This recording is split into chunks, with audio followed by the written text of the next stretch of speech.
बरहेट वालों तुम भी आ जाओ, ऐ बरमसिया वालों तुम भी आ जाओ, ऐ खेरवा वालों तुम भी आ जाओ, ऐ नीमा वालों तुम भी आ जाओ, ऐ ललमटिया वालों तुम भी आ जाओ। मैं एक मिसाल दे रहा हूं, यहाँ के गांव का नाम ले रहा हूं। अल्लाह के रसूल उस वक्त उस जो कबीले थे उस जमाने में, हर एक कबीले का नाम ले ले करके बुलाए। और मैं आपको बात समझा दूं, जिस पहाड़ में अल्लाह के रसूल चढ़े थे ना, उस पहाड़ में तकरीबन 2 बजने जा रहा है और अब तक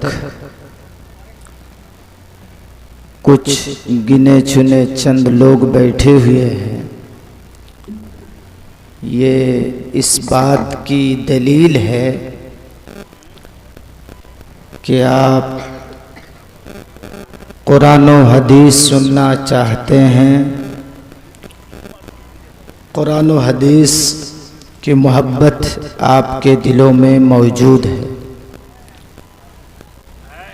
मेरे भाइयों, आप जो दीन की बातें, कुरान की बातें, हदीस की बातें यहाँ सुनने के लिए आए हैं, तो सुनने के भी कुछ आदाब होते हैं। नबी करीम जनाब मुहम्मदुर रसूलुल्लाह सल्लल्लाहु ताला अलैहि वसल्लम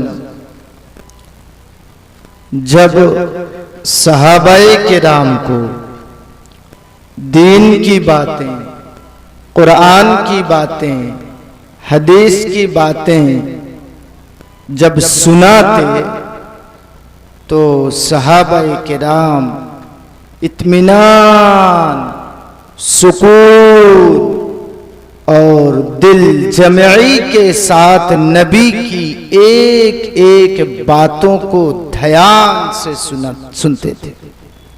लिहाजा आखिरी वक्त में मैं आप लोगों से गुजारिश करना चाहता हूं कि आप लोग जो इधर उधर तितर बितर होकर के बैठे हैं, बराए मेहरबानी अपनी बात शुरू करने से पहले, तकरीर शुरू करने से पहले मैं आप लोगों से गुजारिश करता हूं कि जो कुर्सी में बैठे हैं आप कुर्सी ही में बैठिए, लेकिन अपनी कुर्सी को थोड़ा सा हाथ में लेकर के आगे बढ़ जाइए, तो थोड़ा सा आगे आ जाइए सामने, ताकि बोलने वाले को भी अच्छा लगे। जब तक आप लोग साथ देंगे, 1 घंटा हो 1.5 घंटा हो, इंशाल्लाह मैं बोलता रहूंगा। आइए, बाएं तरफ जो हजरात बैठे हैं, बराए मेहरबानी मैं अपनी बात शुरू करूंगा। शुरू करने से पहले एक बात मान लीजिए, एक बात। हाँ, आइए आइए, थोड़ा सा। ओ चचा, इधर आवाज आ रही है ना? आइए आइए आइए, जल्दी आइए, आगे आगे आ जाइए। कुर्सी लेके, कुर्सी ही में बैठे, लेकिन कुर्सी लेके आप आगे आ जाइए। हाँ हाँ हाँ, लड़ाई कुर्सी की है, कुर्सी मत छोड़िए। हाँ, कुर्सी लेके आगे आ जाइए। भाई साहब, उधर आवाज जा रही है ना आपके कानों में? उठिए उठिए, थोड़ा सा कुर्सी लेके आ जाइए आगे। आप लोग आ जाइए, माशाअल्लाह, और आगे आ जाइए।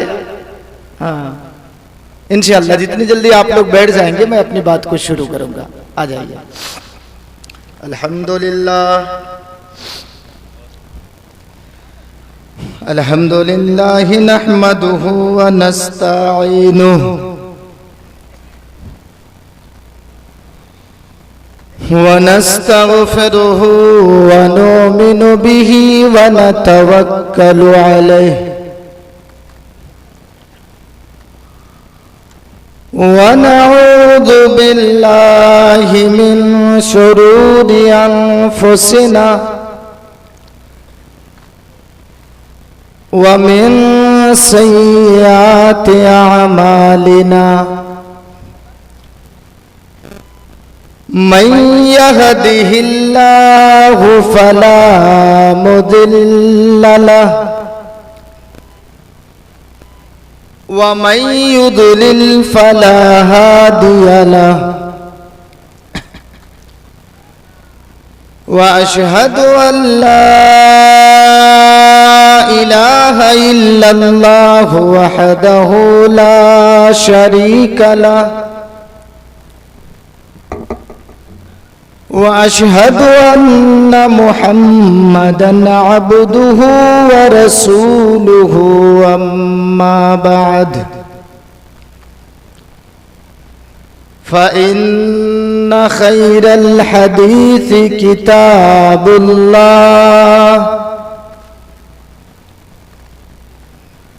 व खैरल हदी हदी मुहम्मदिन सल्लल्लाहु अलैहि वसल्लम व शर्रल उमूरि मुहदसातुहा व कुल्लु मुहदसतिन बिदअह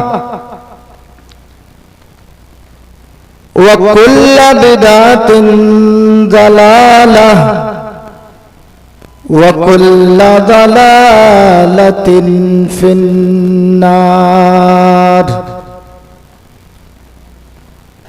अऊज़ु बिल्लाहि मिनश शैतानिर रजीम।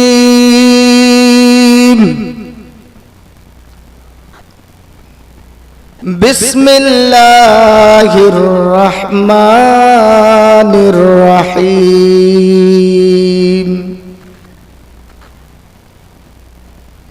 वला तहिनु वला तहज़नु व अंतुमुल आलौना इन कुंतुम मुमिनीन। रब्बि इश्रह ली सदरी व यस्सिर ली अमरी वहलुल उक़दतम मिन लिसानी यफ़क़हू क़ौली रब्बि ज़िदनी इल्मा। स्टेज पर तशरीफ फरमा निहायत ही मुअक्कर उलमाए किराम और खेरवा और उसके अरीब करीब दूरो नज़दीक से तशरीफ लाए हुए मेरे निहायत ही मुअज़्ज़ज़ सामईन हज़रात,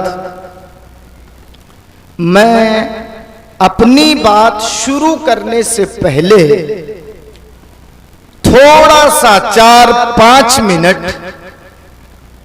आप लोगों के ज़हन को मैं दूसरी तरफ ले जाना चाहता हूं, ताकि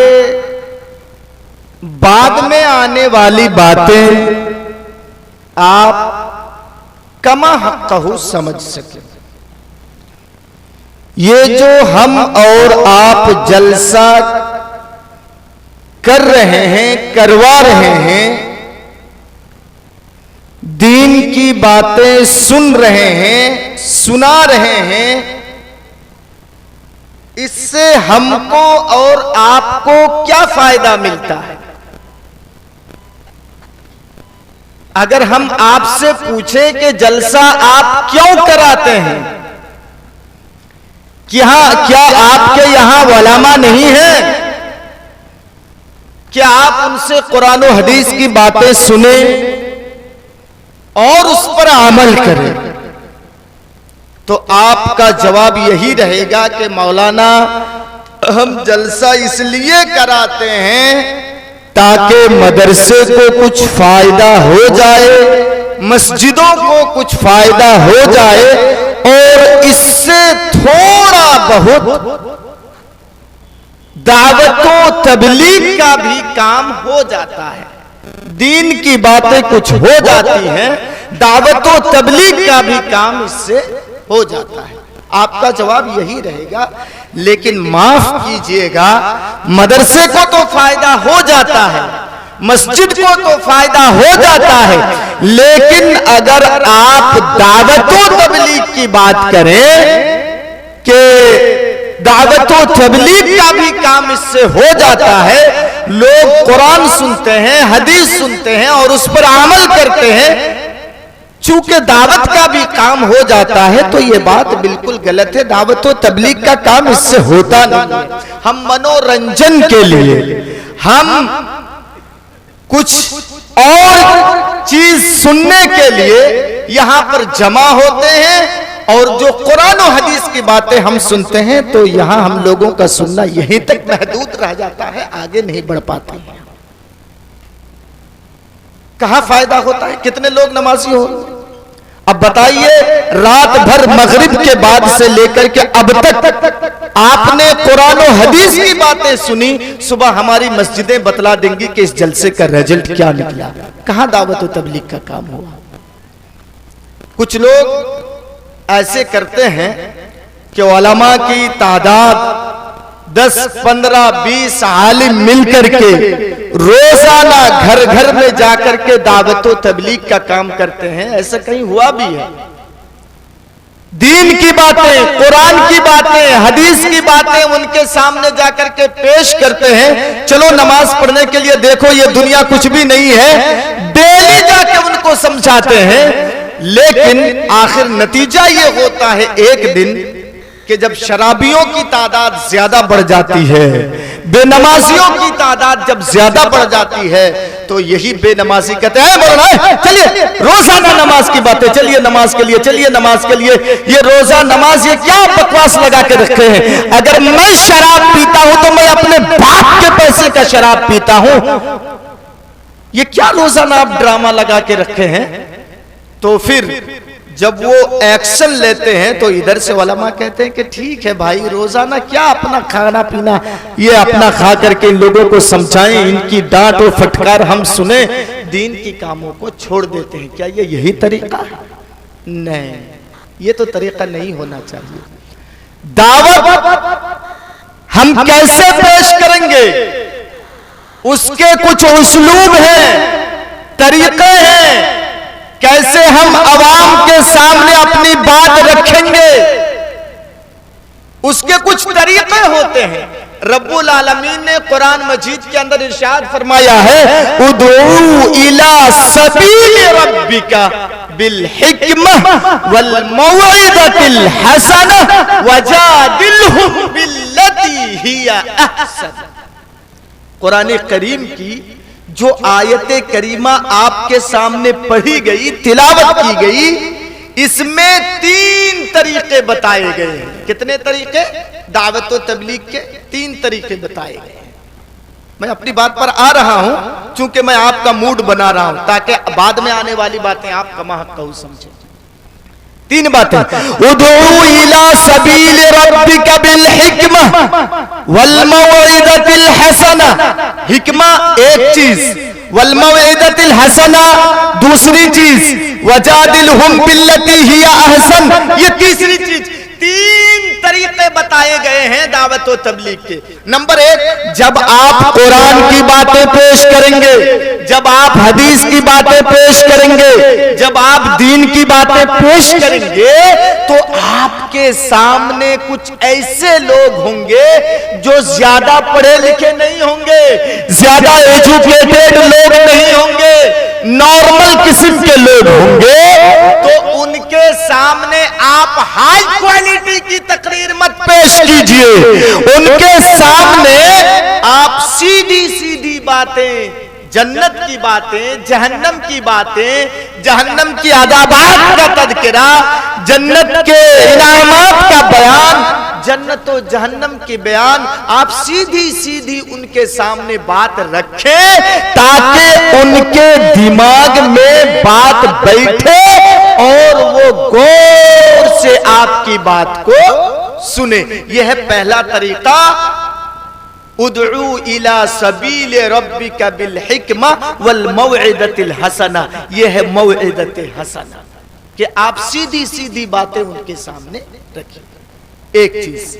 नंबर 2, कुछ ऐसे लोग होंगे कि जब आप उनको समझाएंगे, जब आप उनके सामने तकरीर करेंगे, जब आप उनके सामने कुरान और हदीस की बातें रखेंगे, तो कुछ एजुकेटेड लोग होंगे, पढ़े लिखे लोग होंगे, तो वो आपसे सवाल करेंगे, आपसे सवाल करेंगे और आपको उन सवालात के जवाब बड़ी हिकमत के साथ, दानाई के साथ आपको उन तमाम सवालों के जवाब आपको देने पड़ेंगे। इसीलिए अल्लाह ने कहा बिल हिकमा, आप हिकमत के साथ, दानाई के साथ, दूरंदेशी के साथ आप उनके सवाल का जवाब दें। यह हुआ दूसरा तरीका। नंबर तीन तरीका यह है कि कुछ लोग ऐसे होंगे जिनके दिमाग में जल्दी बात घुसती नहीं है। जब आप उनको दीन सुनाएंगे, जब आप उनको कुरान सुनाएंगे, जब आप उनको हदीस सुनाएंगे, तो वो आपसे लड़ेंगे, सवाल करेंगे, मुनाजरे पर उतर आएंगे, आपसे लड़ेंगे। क्या है मौलाना, आपने ये कैसी बात कर दी, ये तो जायज नहीं है, आप जायज बता रहे हैं, फला मौलाना नाजायज बता करके गए। आप जब उनके सामने दीन की बातें पेश करेंगे तो वो आपसे सवाल करेंगे। तो अल्लाह ने कहा कि जब वो लड़ेंगे, जब आप सुनाएंगे और वो आपसे लड़ेंगे, तो वजादिलहुम बिल्लती ही अहसन, तो ऐ सुनाने वाला, ऐ दावत देने वाला, तुम भी उनसे लड़ो। लेकिन लड़ने का तरीका क्या है? वजादिलहुम बिल्लती ही अहसन, अच्छी तरीके से तुम उनसे लड़ो। उनसे तुम लड़ो तो कुरान से लड़ो, उनसे तुम लड़ो तो हदीस से लड़ो, उनसे तुम लड़ो तो दलाइल से लड़ो, उनसे तुम लड़ो तो दीन की बातें कुरान और हदीस के दलाइल के साथ उनके साथ तुम लड़ो। वजादिलहुम बिल्लती ही अहसन, ये है तीसरा तरीका। आइए मैं आपको बता देता हूं कैसे दावत देना चाहिए। गौर करके मेरी बात सांस रोक करके सुनिएगा। नबी अकरम जनाब मुहम्मदुर रसूलुल्लाह सल्लल्लाहु ताला अलैहि वसल्लम की उम्र जब 40 साल की हुई, अल्लाह रब्बुल आलमीन ने आपको हुक्म दिया, ऑर्डर दिया, ऐ मोहम्मद सल्लल्लाहु अलैहि वसल्लम, ऐ मेरे हबीब, लोगों को आप चुपके से नहीं बल्कि अलल ऐलान, ओपनली अब तुम दावत दो लोगों को, अलल ऐलान दावत दो लोगों को। अब चुपके से दावत देने की जरूरत नहीं है। तो जब अल्लाह ने आपको ऑर्डर दिया, हुक्म दिया, तो अल्लाह के रसूल मक्का के करीब एक पहाड़ है जिसका नाम है कोहे सफा। अल्लाह के रसूल उस पहाड़ में चढ़ गए और चढ़ने के बाद अल्लाह के रसूल तमाम कबीले वाले को नाम ले लेकर के बुलाए। हाँ, एक पॉइंट याद रखिएगा, जल्दी कोई चढ़ता नहीं था, और जब कोई चढ़ता था उस पहाड़ में तो इस बात की दलील होगी कि कोई इंपॉर्टेंट बात जरूर है, कोई इंपॉर्टेंट बात बयान करने ही के लिए लोग उस पहाड़ पे चढ़ते थे। तो जब अल्लाह के रसूल बुलाए तो जो बीमार था, बिस्तर में पड़ा हुआ था, जब उसने सुना कि ये कौन, ये मोहम्मद है, अरे मोहम्मद इब्न अब्दुल्लाह, तो वो जल्दी से कहने लगे जो बीमार था, अरे मेरे बदले में जाओ, अरे जाओ जल्दी से, आज कोई सफा पर चढ़ करके मोहम्मद ने बुलाया है, मोहम्मद इब्न अब्दुल्लाह ने बुलाया है। आज जरूर कोई इंपॉर्टेंट बात है। जो नहीं चल सकते थे, जो नहीं जा पाते थे, वो अपने बदले में किसी आदमी को भेज दिए कि आज जरूर कोई इंपॉर्टेंट बात है। अल्लाह के रसूल पहाड़ ही के ऊपर हैं, सब लोग जमा हो गए, जैसे आप लोग बैठे हैं वैसे सब लोग नीचे जमा हो गए। अब देखिए अल्लाह के रसूल कैसे दावत देना चाहिए, कैसे बात पेश करनी चाहिए, ये देखिए तरीका, लोगों के सामने कैसे बातें रखी जाती है। अल्लाह के रसूल ने क्या कहा? ऐ इस पहाड़ी के नीचे जमा होने वालों सुनो,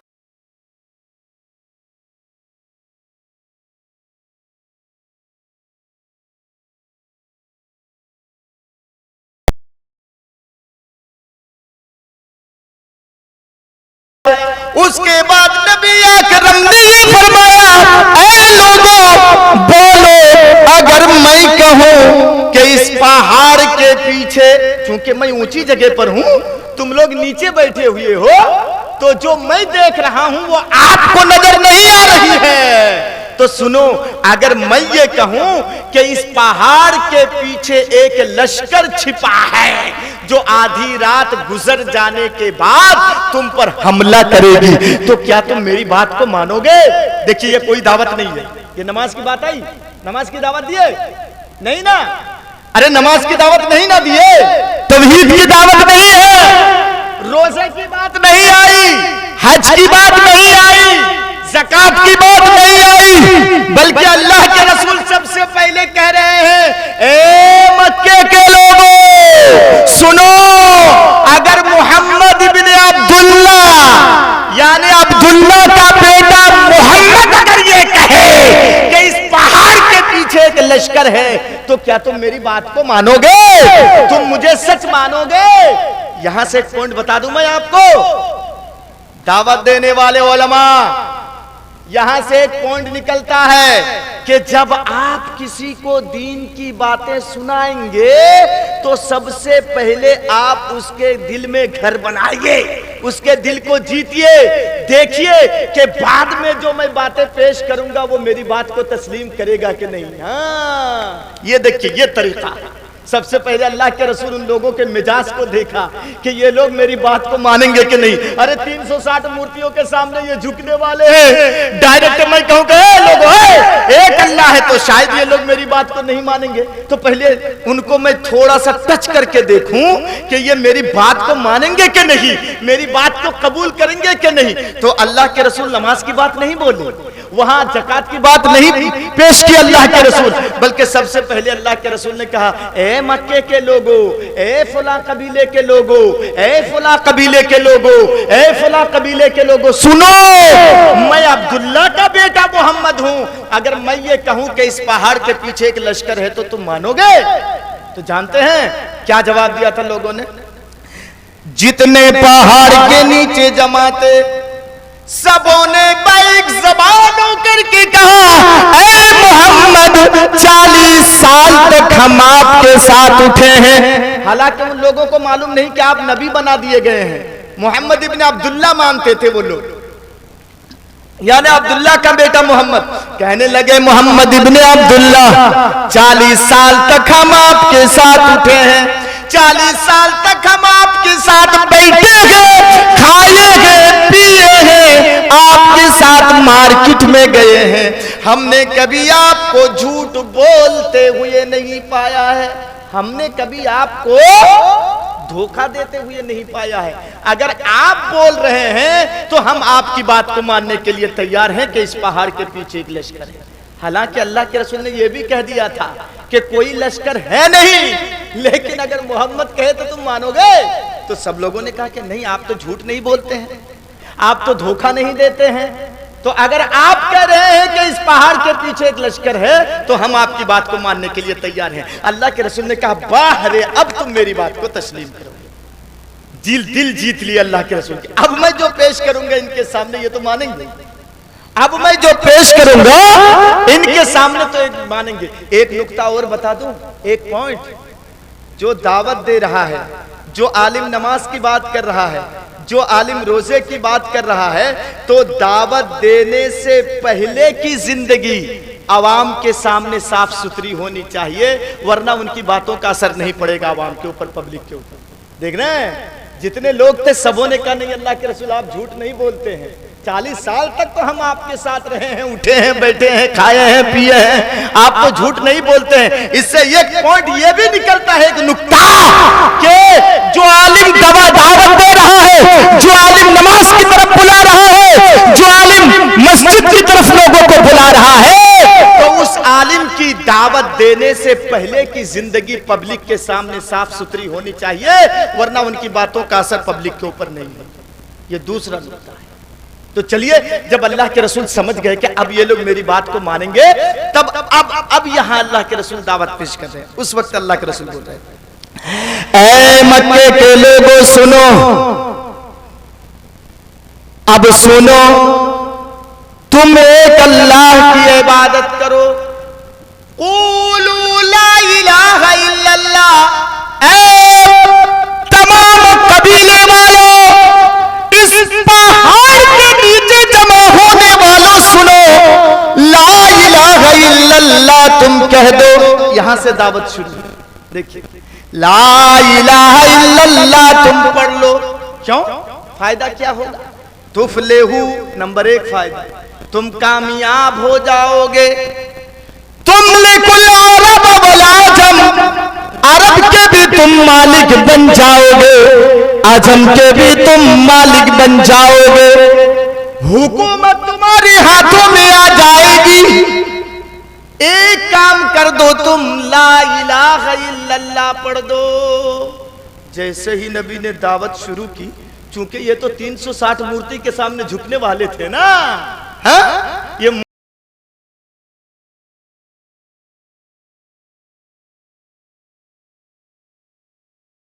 से कह के आप झूठ बोलते हैं, क्यों बोलिए तो? अभी जो सब लोगों ने कहा कि आप झूठ नहीं बोलते हैं, सभी तो अभी इकरार किए कि आप झूठ नहीं बोलते।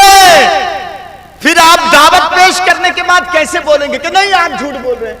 क्यों? फंस गए। तो सारे लोग फंस गए, कोई जवाब नहीं दे रहा है, सब सर नीचे किए हुए हैं, कोई जवाब नहीं दे रहा है कि आप झूठ बोल रहे हैं। क्यों? अभी अभी सब इकरार किए कि नहीं अल्लाह मोहम्मद इब्न अब्दुल्ला आप तो झूठ नहीं बोलते हैं। और ये 1-2 साल का तजरबा नहीं बल्कि 40 साल का हम लोगों का तजरबा बता रहा है कि आप झूठ नहीं बोलते हैं। तो सब लोग खामोश बैठे हैं, कोई जवाब नहीं दे रहा है।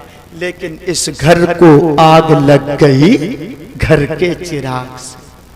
जब किसी ने जवाब नहीं दिया तो नबी का अपना सगा चचा उठता है जिसका नाम है अबू लहब। ये उठता है और उठने के बाद कहता है, ऐ मोहम्मद तू हलाक हो जा, ऐ मोहम्मद तू बर्बाद हो जा।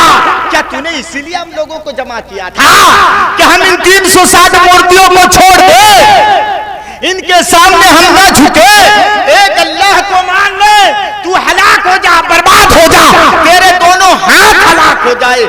तो अल्लाह के रसूल ने कोई जवाब नहीं दिया। जब अबू लहब ने एक्शन लिया तो आपने उसके बदले में रिएक्शन आपने नहीं दिखाया। अल्लाह के रसूल जवाब नहीं दिए, बल्कि खामोशी के साथ अल्लाह के रसूल पहाड़ से उतरे और धीरे धीरे अल्लाह के रसूल अपने घर की तरफ चले गए।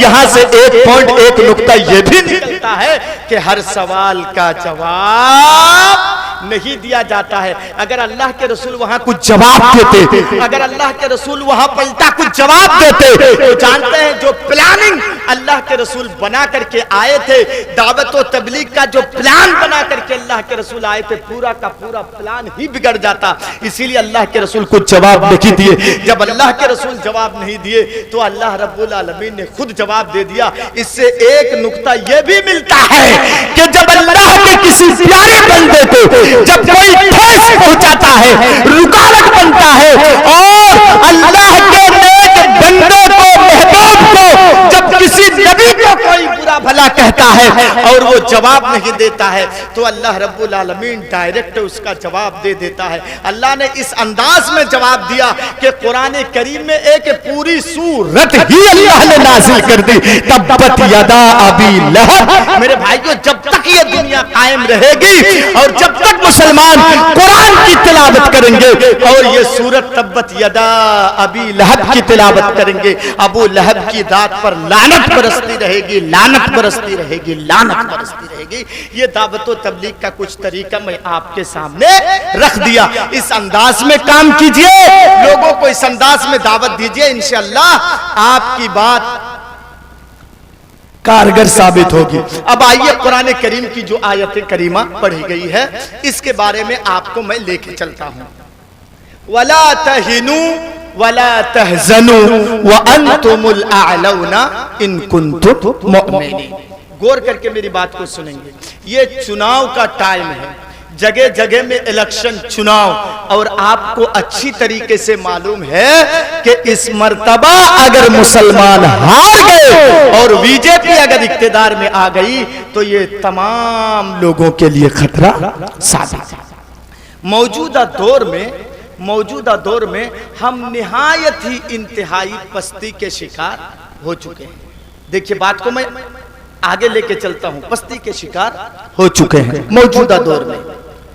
सिर्फ हिंदुस्तान ही नहीं, आप दुनिया के किसी भी मुल्क को ले लीजिए, किसी भी कंट्री को ले लीजिए, चाहे वो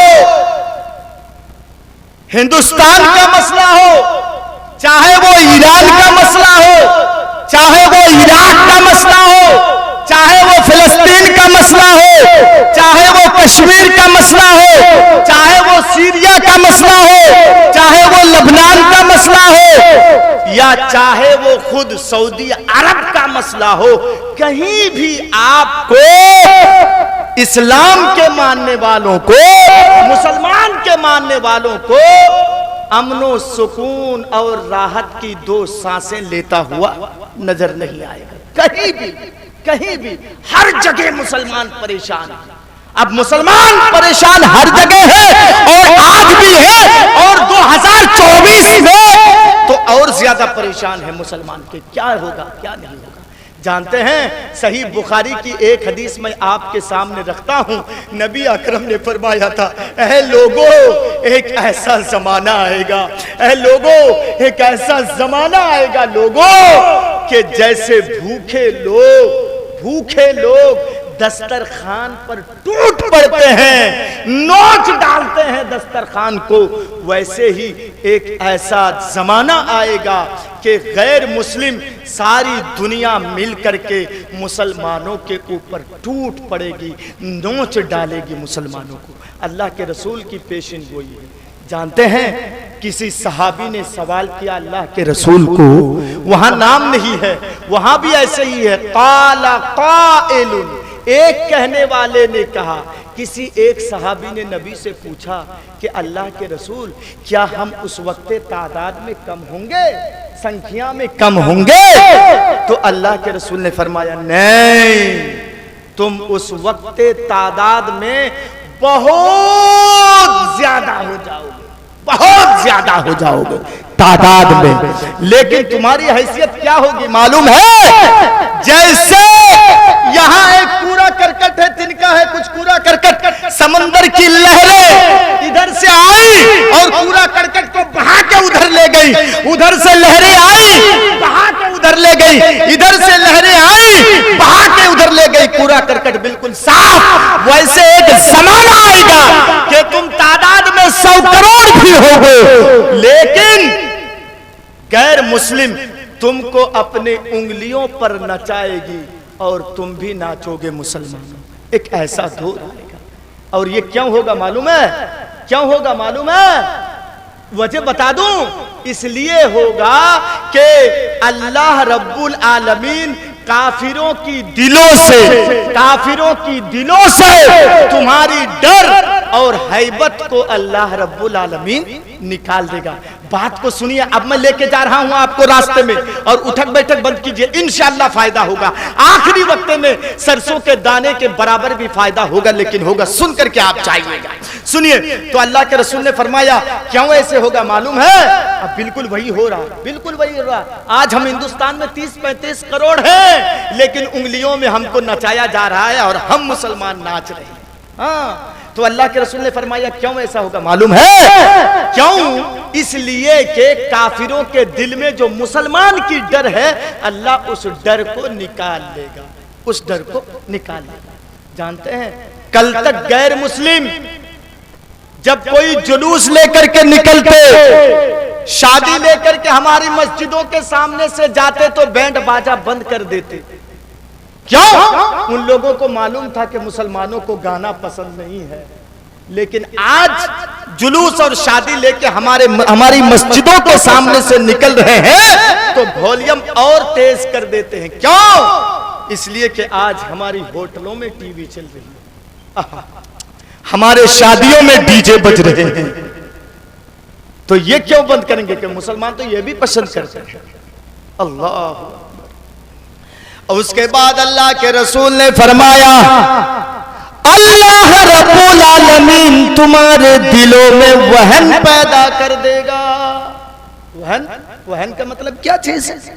फरमाया अल्लाह के रसूल ने, हुब्बुद दुनिया, तुम्हारे दिलों में दुनिया की मोहब्बत पैदा हो जाएगी और तुम मौत को नापसंद समझोगे। कोई मरना पसंद नहीं करेगा।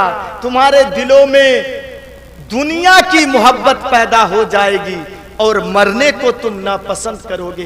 बिल्कुल सेम टू सेम वही हाल, यही हाल है कि आज हम दुनिया को पसंद कर रहे हैं, दुनिया की मोहब्बत में फंसे हुए हैं, लेकिन मौत को हम नापसंदीदा समझते हैं कि हमको मौत ना आए, हमको मौत ना आए।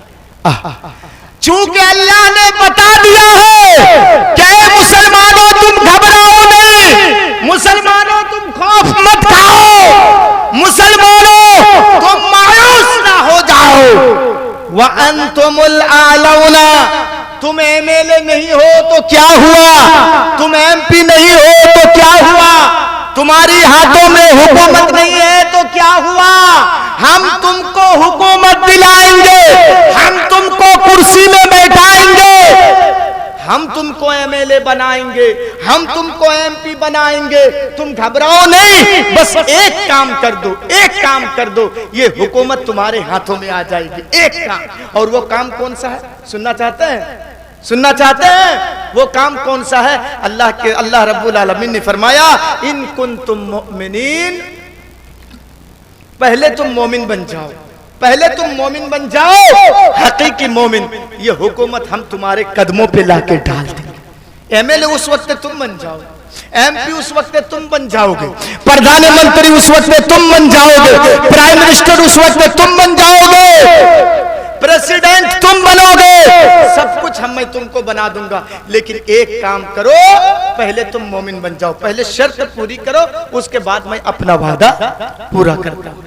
हालांकि अगर ये जो मुसलमानों के ऊपर दाग धब्बे लगाए जा रहे हैं कि मुसलमान टेररिस्ट है, मुसलमान आतंकवाद है, मुसलमान लड़ाई पैदा करता है, मुसलमान जानवरों को काट करके खाता है, इनके अंदर रहम नहीं है, मेरे भाइयों बिल्कुल इसके खिलाफ है। जो सोचता है मुसलमान तो अमल पसंद है, मुसलमान झगड़े को पसंद नहीं करता है, खून खराबे को पसंद नहीं करता है, बल्कि कुरान ने तो यहां तक कहा है, मन कतला नफ्सन, जिसने किसी एक नफ्स को कत्ल किया। देखिए हिंदू मुस्लिम की बात नहीं आई, हिंदू मुस्लिम की बात नहीं आई, जिसने किसी एक नफ्स को कत्ल किया, वो पारसी ही क्यों ना हो, वो गैर मुस्लिम ही क्यों ना हो, वो बुद्धिस्ट ही क्यों ना हो, वो हिंदू ही क्यों ना हो, जिसने किसी एक मनुष्य को कत्ल किया, फकअन्नमा क़तलन्नास जमीआ, तो उसने एक आदमी को नहीं बल्कि पूरे मानवता की उसने कत्ल कर डाली।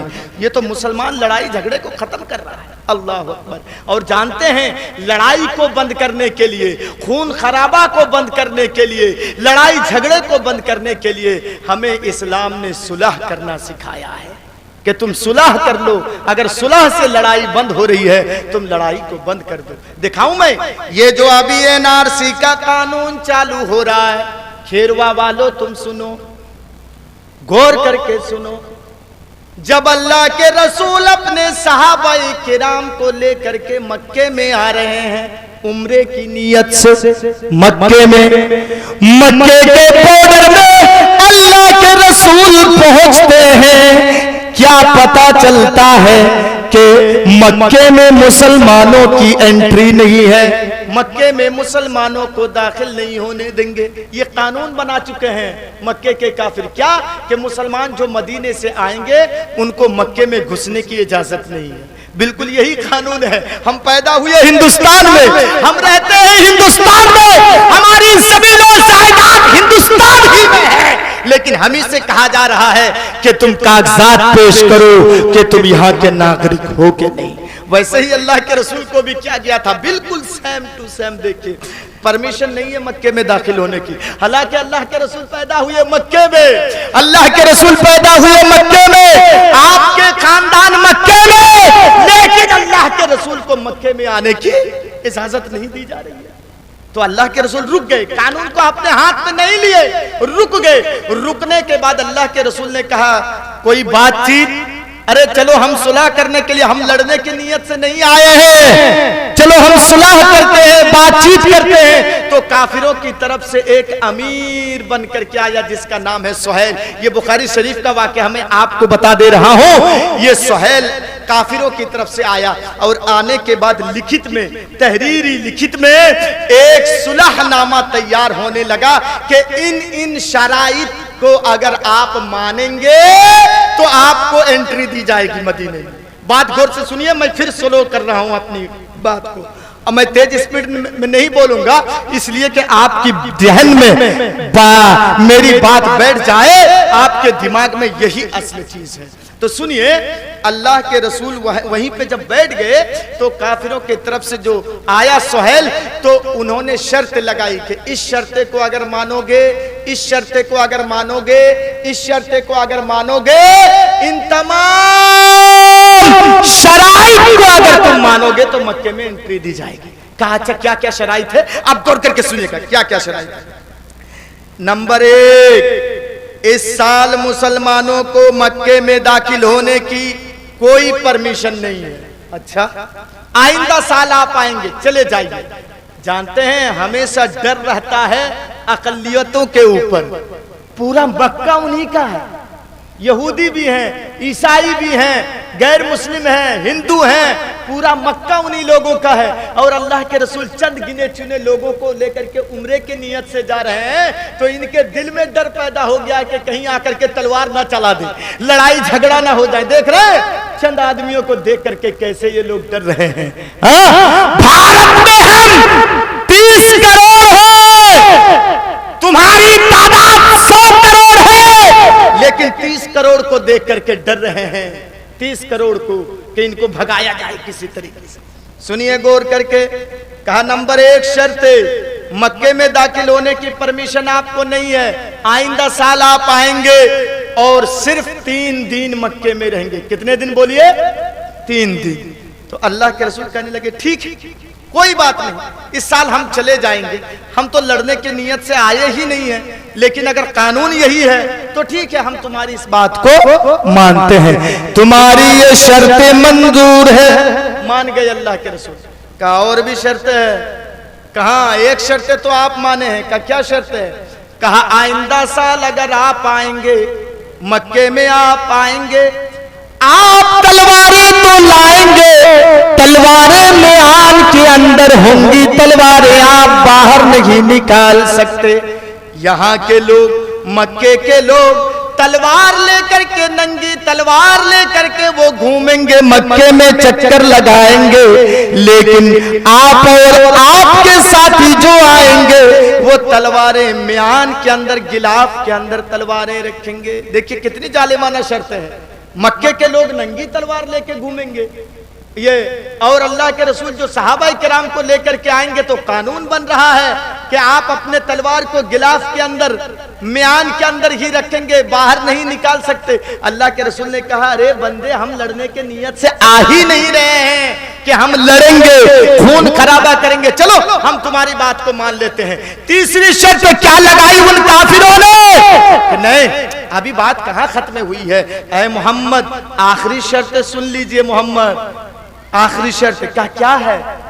कहा सुनो, मक्के का कोई आदमी, मक्के का कोई आदमी अगर भाग करके आपके पास आ जाए, इस्लाम कबूल कर ले, आपके पास मक्के का कोई आदमी आ जाए तो आपको वापस कर देना पड़ेगा।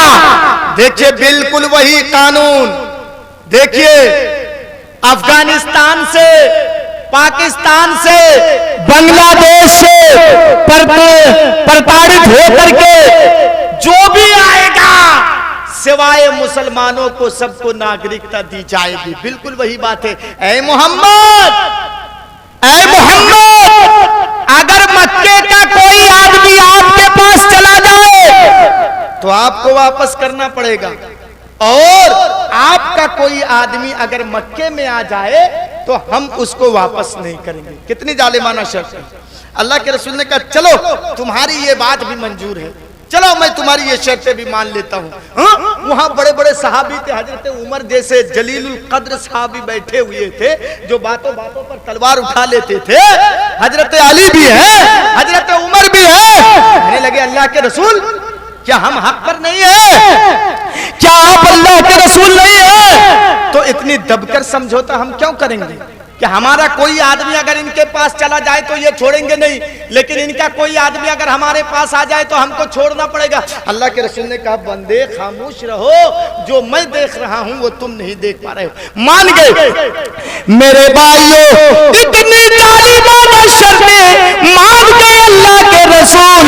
लेकिन कुछ दिनों के बाद ऐसा हुआ, जिस मस्जिद मक्के में दाखिल होने के लिए अल्लाह के रसूल इतनी शर्तें मान गए थे, मेरे भाइयों उसी मदीने में कि उसी मक्के में एक दिन अल्लाह के रसूल फातिहाना अंदाज में मक्के में दाखिल हो रहे साहबाए किराम को लेकर के। गौर करके सुनिएगा, एक दिन ये मक्का उनके हाथ में, मक्के की बागडोर उनके हाथ में, गैर मुस्लिमों के हाथ में। लेकिन एक दिन अल्लाह के रसूल मक्का को फतह कर लेते हैं। मक्के में साहबाए किराम को लेकर के अल्लाह के रसूल फातिहाना अंदाज में मक्के में दाखिल हो रहे हैं। हिंदुस्तान के नेताओं सुनो, मैं बड़े प्यार से तुमको ये तुम तक ये मैसेज पहुंचा रहा हूं, क्योंकि तुम बड़ी ऊंची कुर्सी में बैठे हुए हो। इस्लाम ये सिखाता है कि तुम गौर करके देखो, जब अल्लाह के रसूल मक्के में दाखिल हो रहे हैं फातिहाना अंदाज में, मक्का को जब अल्लाह के रसूल फतह कर लेते हैं, उस वक्त सिर्फ मक्के में मुसलमान नहीं थे, उस मक्के में यहूदी भी थे, उस मक्के में ईसाई भी थे, उस मक्के में मजूसी भी थे, उस मक्के में गैर मुस्लिम भी थे। सिर्फ मुसलमान उस मक्के में नहीं थे। जब मुसलमान फातिहाना अंदाज में मक्के में दाखिल हो रहे हैं, देखो नबी अकरम का ऐलान देखो, किस अंदाज में अल्लाह के रसूल खून खराबे को मिटा रहे हैं। अल्लाह के रसूल लड़ाई और झगड़े को कैसे मिटा रहे हैं? जब अल्लाह के रसूल मक्के में दाखिल होते हैं, अल्लाह के रसूल ऐलान करते हैं, ला तसरीब अलैकुमुल यौम इद्हबू फअंतुम तुलका। ऐ मक्के में रहने वाले हिंदू भाइयों, तुम्हें डरने की जरूरत नहीं है। ऐ मक्के में रहने वाले यहूदियों, तुम्हें डरने की जरूरत नहीं है। ऐ मक्के में रहने वाले और लोगों, तुम्हें डरने की जरूरत नहीं है। तुम्हें नागरिकता दिखाने की जरूरत नहीं पड़ेगी, तुम्हें कागजात दिखाने की जरूरत नहीं पड़ेगी। ऐ यहूदियों, तुम्हें अपने कागजात प्रूफ दिखाने की जरूरत नहीं पड़ेगी। ऐ यहूदियों, ऐ गैर मुस्लिमों, तुम्हें मक्के में रहने की प्रूफ दिखानी नहीं पड़ेगी। ऐ लोगों, तुम मक्के में पहले से हो। ऐ यहूदियों, तुम मक्के में पहले से हो। ऐ मजूसियों, तुम मक्के में पहले से हो। ऐ गैर मुस्लिमों, तुम मक्के में पहले से हो। इद्हबू, क्या फरमाया अल्लाह के रसूल ने, आज तुम पर कोई जबरदस्ती नहीं, तुमसे प्रूफ नहीं मांगा जाएगा, तुमको मक्के से नहीं निकाला जाएगा। ऐ यहूदियों, तुमको मक्के से नहीं भगाया जाएगा। ऐ ईसाइयों, तुमको मक्के से नहीं भगाया जाएगा। ऐ गैर मुस्लिमों, तुमको मक्के से नहीं भगाया जाएगा। ये था अल्लाह के रसूल का ऐलान। मेरे भाइयों सुनो, इस्लाम खून खराबा को पसंद नहीं करता है, लड़ाई झगड़े को इस्लाम पसंद नहीं करता है। लेकिन मेरे भाइयों, वही इस्लाम के मानने वाले, वही हम कुरान के मानने वाले, वही हम हदीस के मानने वाले, आज गैर मुस्लिम दुनिया हमको अपनी उंगलियों में नचा रही है और हम मुसलमान 30 करोड़ होने के बावजूद भी नाच रहे हैं। नबी अकरम की ये पेशीन गोई बिल्कुल सच साबित हो रही है कि हम तादाद में ज्यादा होंगे लेकिन हमारा कोई वैल्यू नहीं रहेगा। हाँ, गैर मुस्लिम देख करके हमसे नहीं डरेंगे। अल्लाह ने बता दिया क्यों? इसलिए कि ईमान तुम्हारे अंदर से खत्म हो जाएगा। ईमान बिल्कुल हमारे अंदर ईमान नहीं, मोमिन हम है नहीं, हकीकी मोमिन हम नहीं है। तब कहेंगे मौलाना हकीकी मोमिन कौन है? मोमिन कौन है? तब हम तो नमाज पढ़ते हैं, जुमे को अगली सफ में जाके बैठते हैं, तो हम मोमिन नहीं है। रमजान का महीना हमसे रुखसत हुआ, हम तो महीने भर हम रोजे रखे, हम तो मोमिन हैं, मुसलमान हैं। हाँ, ये जो आज जलसा हो रहा है मौलाना, आपसे पहले और मौलाना लोगों की तकरीर हुई, उनके सामने हमने चंदा भी दिया, मदरसे में हमने चंदा भी दिया। हम तो मोमिन हैं मौलाना, मुसलमान हैं, लेकिन माफ कीजिएगा हम हकीकी मोमिन नहीं हैं, हम ऐसे ही दिखावा मोमिन हैं। अगर हम हकीकी मोमिन होते तो आज हमको ये गैर मुस्लिम दुनिया नहीं नचाती। आज हर एक मुसलमान खौफ खाया हुआ, खौफ खाया हुआ। क्यों? हमारे अंदर से ईमान खत्म है। हम अपने आप को मोमिन दावा कर रहे हैं, मुसलमान तो दावा कर रहे हैं, लेकिन हकीकी मोमिन नहीं है, हकीकी मुसलमान हम नहीं हैं। तब हकीकी मोमिन और मुसलमान कौन है? आइए कुरान की आयत में आपके सामने पेश कर रहा हूं, इससे आप पता लगाइएगा कि हकीकी मोमिन और मुसलमान कौन है। इन्नमल मुअमिनूना अल्लज़ीना इज़ा ज़ुकिरल्लाहु वजिलत क़ुलूबुहुम व इज़ा तुलियत अलैहिम आयातुहु ज़ादतहुम ईमाना व अला रब्बिहिम यतवक्कलून। बड़ी अच्छी बात है मेरे भाइयों, सांस बंद करके सुनिए, रोक लीजिए सांस और एक एक चीज को सुनिए कि हम मोमिन है कि नहीं। अल्लाह फरमाता है इन्नमल मुअमिनून अल्लज़ीना, ऐ जुमे के दिन अगली सब में बैठ करके अपने आप को मोमिन दावा करने वालों सुनो। ऐ रमजान के 30 रोजे रखने के बाद अपने आप को मोमिन दावा करने वालों तुम भी सुनो। ऐ खेरवा के जलसे में 2000 और 5000 का चंदा दे करके अपने आप को मोमिन कहने वालों तुम भी सुनो।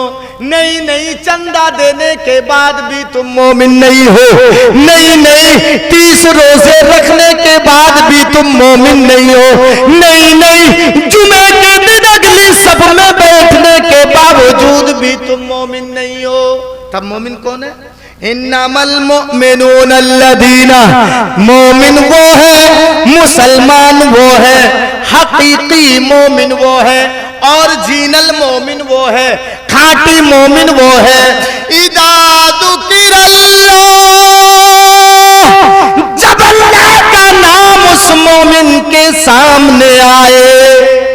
किसका नाम? अल्लाह का नाम आए। वजलत कुलूबुहुम, तो मोमिन का दिल दहल जाता है मारे खौफ के। सिर्फ अल्लाह का नाम सुनने के बाद, नमाज की बात नहीं आई, रोजे की बात नहीं आई, हज की बात नहीं आई, ज़कात की बात नहीं आई, चंदा की बात नहीं आई। सिर्फ अल्लाह के नाम को सुनने के बाद मोमिन वो है जो डर जाता है, कांप जाता है मारे खौफ के। अल्लाह का नाम सुनने के बाद जो डर जाता है, और जीनल मोमिन वो है, खाटी मोमिन वो है, हकीकी मोमिन वो है। अच्छा बताइए तो कितने ऐसे मुसलमान हैं जो मुअद्दिन जब कानों में उंगलियां रख करके बावाज बुलंद पुकार करके कहता है अल्लाहु अकबर, अल्लाहु अकबर, अल्लाह का नाम आया कि नहीं? अल्लाह का नाम आया कि नहीं? अरे बोलिए हाँ कि नहीं? आप लोग सो गए हैं ना क्या? अल्लाह का नाम आया ना? हाँ, तो अब बताइए कितने ऐसे खेरवा के लोग हैं जो अल्लाह का नाम सुनने के बाद डर के मारे कुर्ता पहन करके टोपी लगा करके मस्जिद में आते हैं। कितने ऐसे लोग हैं? 100 में मेरे ख्याल में 5% लोग होंगे जो मस्जिद में जाते हैं, और 95% लोग सुनने के बाद ऐसे डेली अजान देता है मुअज्जिन, अल्लाह के नाम को सुनने के बाद डरते नहीं है और कहते हैं कि भारत में हमको सताया जा रहा है, हिंदुस्तान में हमको मारा जा रहा है, हिंदुस्तान में हमको काटा जा रहा है, हिंदुस्तान में हमको प्रूफ मांगा जा रहा है। कैसे नहीं? हम तो मोमिन है ही नहीं। अल्लाह कहता है मोमिन बनोगे तो हुकूमत उनसे छीन करके हम तुम्हारे हाथों में दे देंगे। हाँ? अल्लाह का नाम सुनने के बाद हम कहाँ डर रहे हैं? खेरवा के चौक में बरहेट के उस मार्केट में बगल में मेन रोड में आप डेली जाते हैं चाय पीने के लिए, चाय पीते हैं और चाय पीने के बाद दुनियावी बातों में आप मशगूल हो जाते हैं। कोई कहता है भाई इस मर्तबा वेस्ट बंगाल में ममता की सरकार नहीं रहेगी, दूसरे की सरकार आएगी, दुनियावी बातें हो रही है। कोई कहता है नहीं नहीं फला की सरकार इस मर्तबा झारखंड में बनेगी, बिहार में फला सरकार आएगी, दुनियावी बातें। ये बात कर रहा है, ये उसकी बात को काट दे रहा है, ये बात कर रहा है तो वो उसकी बात को काट दे रहा है। दुनिया की बातें हो रही हैं, खेती बाड़ी की भी आप बातें कर रहे हैं, घरेलू बातें भी आप कर रहे हैं और इधर चाय भी पी रहे हैं। ऐसा होता है, चाय भी पी रहा है, दुनियावी बातें भी कर रहे हैं। ऐसे बातों में मशगूल हैं। अचानक खेरवा की मस्जिद से एक 60 साल का मुअद्दिन कानों में उंगलियां ऐसे डाल करके बावाज बुलंद पुकार करके कहता है अल्लाहु अकबर अल्लाहु अकबर। बोलो खेरवा वालों किसका नाम आया? किसका नाम आया? अल्लाह का। अब खेरवा के उस आदमी को कहां जाना चाहिए अल्लाह का नाम सुनने के बाद? बोलो हाँ, कहां जाना चाहिए उसको अल्लाह का नाम सुनने के बाद? मस्जिद में आना चाहिए उसको, लेकिन चाय के कप को, चाय के गिलास को दुकान के टेबल में ऐसे रख देता है और मस्जिद की तरफ नहीं बल्कि वो अपने घर की तरफ जाता है। बताओ वो हकीकी मोमिन है? फैसला आप करेंगे। हकीकी मोमिन है? बोलो हकीकी मोमिन है वो? नहीं है वो हकीकी मोमिन, इसलिए कि चाय के कप को रखने के बाद उसको दुकान नहीं, घर नहीं, बल्कि मस्जिद की तरफ जाना चाहिए। हाय रे मुसलमान, जानते हैं अल्लाह के नाम के अंदर कितनी ताकत है? अल्लाह के नाम के अंदर कितनी ताकत है मैं आपको बता दूं। जैसे मैं बोल रहा हूं ना, मेरे अंदर रूह जान है। अगर रूह को आप निकाल ले, मेरे बॉडी से अगर रूह को अलग कर दिया जाए तो मैं नहीं बोल पाऊंगा, मर जाऊंगा। मैं बोल पाऊंगा नहीं, बस इंतकाल हो जाएगा, मेरा मौत हो जाएगी, मैं मर जाऊंगा। क्यों? रूह मेरे जिस्म के अंदर बाकी नहीं। वैसे ही अगर इस दुनिया से लफ्ज अल्लाह को निकाल लिया जाए, लफ्ज अल्लाह को दुनिया से बाहर कर लिया जाए तो ये दुनिया बर्बाद हो जाएगी, ये दुनिया मिट जाएगी, ये दुनिया कयामत पर हो जाएगी। इस दुनिया दलील सुनने नसाई की हदीस है मेरे भाइयों। नबी अकरम जनाब मुहम्मदुर रसूलुल्लाह सल्लल्लाहु ताला अलैहि वसल्लम ने फरमाया कि उस वक्त तक कयामत नहीं होगी जब तक दुनिया में एक भी अल्लाह अल्लाह अल्लाह नाम लेने वाला जिंदा रहेगा, उस वक्त तक दुनिया में कयामत नहीं होगी। इसका मतलब कि अल्लाह का नाम बाकी है, अल्लाह के नाम लेने वाले हैं, अल्लाह का नाम बाकी है तो ये दुनिया बाकी है, अल्लाह का नाम खत्म तो ये दुनिया भी खत्म। अल्लाह का नाम अगर खत्म तो ये दुनिया भी खत्म। जानते हैं अल्लाह के नाम के अंदर इतनी ताकत है, इतनी पावर है कि मक्के के काफिर भी जब अल्लाह का नाम सुन लेते थे, मक्के के काफिर भी, मुसलमान नहीं बल्कि मक्के के काफिर भी जब अल्लाह का नाम सुन लेते तो वो भी डर जाते थे, वो भी डर जाते थे। आइए सही बुखारी की एक हदीस मैं आपके सामने रख रहा हूँ। सही बुखारी की एक हदीस, अल्लाह के रसूल एक मर्तबा जंग में गए थे, लड़ाई के मैदान में, जंग में। गर्मी का सीजन था, जैसे अभी गर्मी है वैसे गर्मी का सीजन था। नबी के जमाने में हवाई जहाज नहीं चलती थी, नबी के जमाने में ट्रेनें नहीं चलती थी, नबी के जमाने में बसें नहीं चलती थी। अल्लाह के रसूल सहाबा किराम को लेके आ रहे हैं, साथ में एक ऐसी जगह पर पहुंचे अल्लाह के रसूल जहां पर बबूल के, जहां पर दरख्त, पेड़ पौधे कुछ कुछ ज्यादा ही लगे हुए थे। सहाबा किराम ने अल्लाह के रसूल से कहा, ऐ अल्लाह के रसूल हम थक चुके हैं, ऐ अल्लाह के रसूल हम चाहते हैं कि यहाँ पेड़ पौधे ज्यादा हैं, अल्लाह के रसूल दरख्त यहाँ ज्यादा हैं, हम थोड़ी देर यहाँ सस्ता लेते हैं, आराम कर लेते हैं, गर्मी का सीजन है, हम परेशान हैं, थके हुए हैं, चूर हैं, अल्लाह के रसूल हम यहाँ थोड़ी देर आराम कर लेते हैं। अल्लाह के रसूल ने फरमाया ठीक है आराम करो।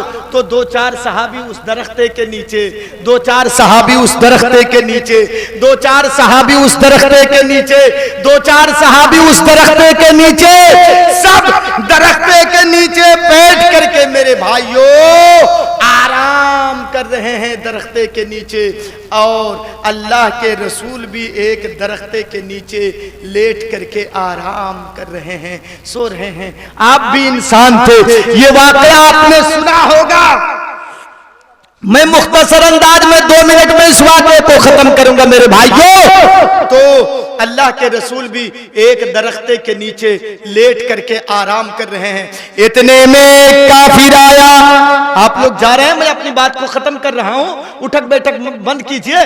बस एक वाक़े को मैं आपके सामने रख करके अपनी बात खत्म करूंगा, चूंकि 1 घंटा से ऊपर हो गया है और आप लोगों की नींद भी सता रही है कि हम जल्दी जाएंगे, नरम गरम बिस्तर पे सोएंगे और फजर की नमाज नहीं पढ़ेंगे। तो एक काफिर ने मौका को गनीमत देखा और देखने के बाद सोचा कि अल्लाह के रसूल अभी आराम कर रहे हैं, ये मोहम्मद अभी सोया हुआ है, आराम कर रहा है और उसी की तलवार दरख्ते पे लटक रही है। मैं जाऊंगा, तलवार भी उसी की, गर्दन भी उसी की, उसके तलवार से उसी को ही मैं कत्ल कर दूंगा। वो काफिर बदनीयती के साथ आया, करीब में आया, दरख्ते में चढ़ा और नबी की तलवार को गिलाफ से निकाल करके, कोबर से निकाल करके देख रहा है। हाँ, तलवार भी नबी की, गर्दन भी नबी की। अब आया और अल्लाह के रसूल को, अरे जिसको अल्लाह बचाएगा उसको मारने वाला कौन है। जब वो दरख्ते के ऊपर से कूद गया तो उसकी जंपिंग की आवाज से नबी अकरम की आंखें खुल गई। अल्लाह के रसूल ने सामने देखा कि ये कोई काफिर मेरी ही तलवार लेके खड़ा है और मेरे सामने मुझको कत्ल करने के दर पे ये खड़ा है। तो उस वक्त उस काफिर ने कहा, मैं यमनउका मिन्नी, ऐ मोहम्मद इब्न अब्दुल्ला, मेरे हाथ से तुमको कौन बचाएगा। अल्लाह के रसूल डरे नहीं, अल्लाह के रसूल खौफ नहीं खाए। मेरे भाइयों, अल्लाह के रसूल ने जवाब दिया, अल्लाह। क्या नाम आया बोलो? अल्लाह। अल्लाह का नाम आया कि अल्लाह बचाएगा। अल्लाह के नाम को सुनने के बाद, अल्लाह के नाम को सुनने के बाद वो काफिर थर थर थर थर थर थर कांपने लगा। तलवार उसके हाथ से छूट करके जमीन पर गिर गई। अल्लाह के रसूल तलवार को ऐसे उठाते और उठाने के बाद कहते हैं, ऐ काफिर, अभी तू मुझसे कह रहा था कि कौन बचाएगा, अब तुम बताओ कि तलवार अब मोहम्मद के हाथ पे है, अब बताओ मेरे हाथ से तुमको कौन बचाएगा। काफिर का तो ईमान अल्लाह के ऊपर था नहीं। वो कहने लगा, ऐ मोहम्मद, अगर आप मुझे छोड़ दे, अगर आप मुझे छोड़ दे, कत्ल ना करें तो मेरी जान बच सकती है। मेरे भाइयों, अल्लाह के रसूल ने उसको छोड़ दिया। मेरे कहने का मकसद यह है कि हकीकी मोमिन वो है जब अल्लाह का नाम आए तो वो थर थर कांप जाता है, कांपने लगता है, उसका दिल कांप जाता है। यह है मोमिन। लेकिन यहां तो काफिर की बात आई। मेरे भाइयों सुनिए, मक्के के काफिर भी अल्लाह का नाम सुन करके डर जाते थे।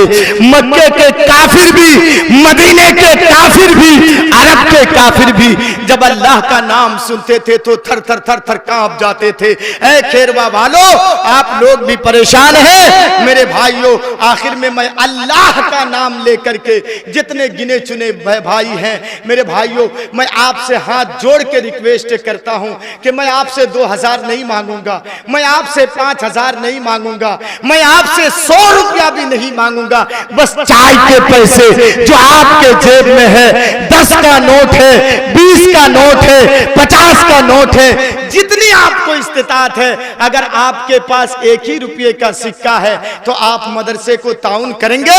मेरे भाइयों, थोड़ा सा अल्लाह का नाम सुनकर के देखिए, मक्के के काफिर भी कांपते थे। इतनी 1.5 घंटा तक मैंने आप लोगों को सुनाया।